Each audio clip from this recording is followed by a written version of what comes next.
Hi everyone, সবাই কেমন আছেন? আশা করি সবাই অনেক বেশি ভালো আছেন আর সবার নতুন বছরটা অনেক বেশি ভালো কাটুক সেই কামনা করছি।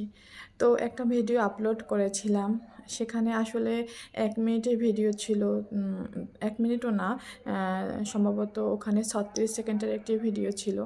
তো অত ছোট ভিডিওর ভিতরে আসলে সব কথা বোঝানো সম্ভব নয়। তো আমি ওই ভিডিওতে বলেছিলাম একটা ভাইয়ার ফটো ছেড়েছিল, তো ওখানে লিখেছিল চিরদিনে তোমার হব। তো এই কথাটা লিখেছিল আমি যেহেতু সবার ভিডিওতে গিয়ে আমরা কমেন্ট করি, আমাদের কমেন্ট করতে হয়, সবার ভিডিও দেখতে হয় এবং ফটোতেও আমরা কমেন্ট করি, এটা আমাদের পেশা নেশা যেটা বলেন। যাই হোক, তো আমি সবার ভিডিও দেখতে দেখতে একটা সময় দেখা গিয়েছে ওই ওই ছবিটা এসেছে এবং ওখানে লেখা ছিল, ভাইয়ার একটা প্রোফাইল পিকচার ছেড়েছিল এবং উপরে লিখেছিল চিরদিন তোমার হব। তো ওখানে গিয়ে আমি মাশাল্লাহ লিখেছিলাম, আমি ওভাবে খেয়ালও করিনি উপরে কি লেখা ছিল, জাস্ট আমি যেহেতু একটা ফটো ছেড়েছে তো আমি সেজন্য মাশাল্লাহ লিখেছিলাম। তো সেখানে গিয়ে একটা আপু আমি যে কমেন্ট করেছি সেখানে উনি অ্যাংরি রিয়্যাক্ট দিয়েছে। তো হঠাৎ করে আমার নোটিফিকেশন এসেছে এবং নোটিফিকেশনে যখন দেখি অ্যাংরি রিয়্যাক্ট, তো আমার কেমন যেন লেগেছে, কারণ সচরাচর আমরা অ্যাংরি রিয়্যাক্ট খুবই কম পাই। তো যেহেতু দেখেছি অ্যাংরি রিয়্যাক্ট দিয়েছে, আমি তাৎক্ষণিকভাবে কে দিল তো সেই নোটিফিকেশন ধরে চলে গেলাম। তো গিয়ে দেখি আমি যে মাশাল্লাহ লিখেছি, তো সেখানে অ্যাংরি রিয়্যাক্ট দেওয়া। তো আর তারপরে দেখলাম অন্য ভাইয়ার অন্য সমস্ত কমেন্টগুলো চেক করলাম, তো দেখি ওই যে আপু আমাকে অ্যাংরি রিয়্যাক্ট দিয়েছে সে ওখানে লিখেছে ইনশাল্লাহ। মানে ওই ভাইয়া লিখেছিল চিরদিনে তোমার হব, সে লিখেছিল ইনশাল্লাহ। তো বুঝতেই পারছেন হয়তো বা ওই আপুটা ওনার গার্লফ্রেন্ড, না হয় হয়তো বা বউ, যে কোনো দুইটার একটা হবে হয়তো বা কাছের লোক।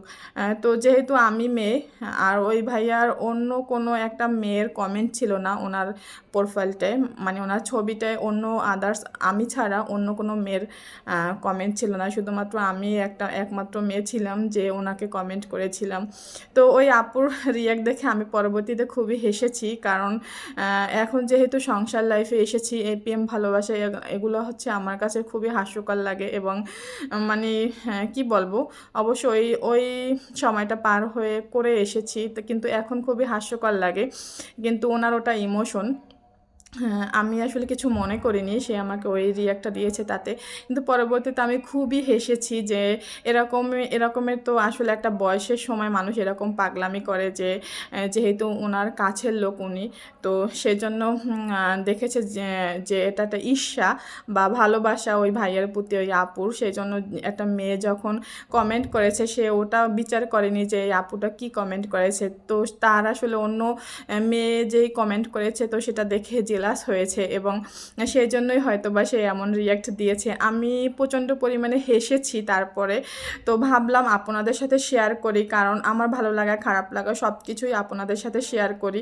তো এই মেমোরিটা আমার আপনাদের সাথে শেয়ার করতে ইচ্ছা হয়েছিল, সেই জন্য শেয়ার করেছি। অনেকেই বুঝে কমেন্ট করেছেন আমার যে ভিডিও ছেড়েছি তাতে, আর অনেকে না বুঝে কমেন্ট করেছেন, অনেকে জিজ্ঞাসা করেছেন আসলে কি হয়েছে।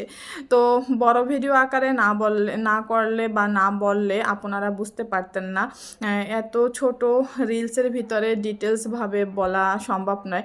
তো এই তো বলে দিলাম সবাইকে আসলে ঘটনাটা কি হয়েছে। তো আশা করি আপনাদের ভিডিওটা ভালো লেগেছে, সবাই এনজয় করেছেন।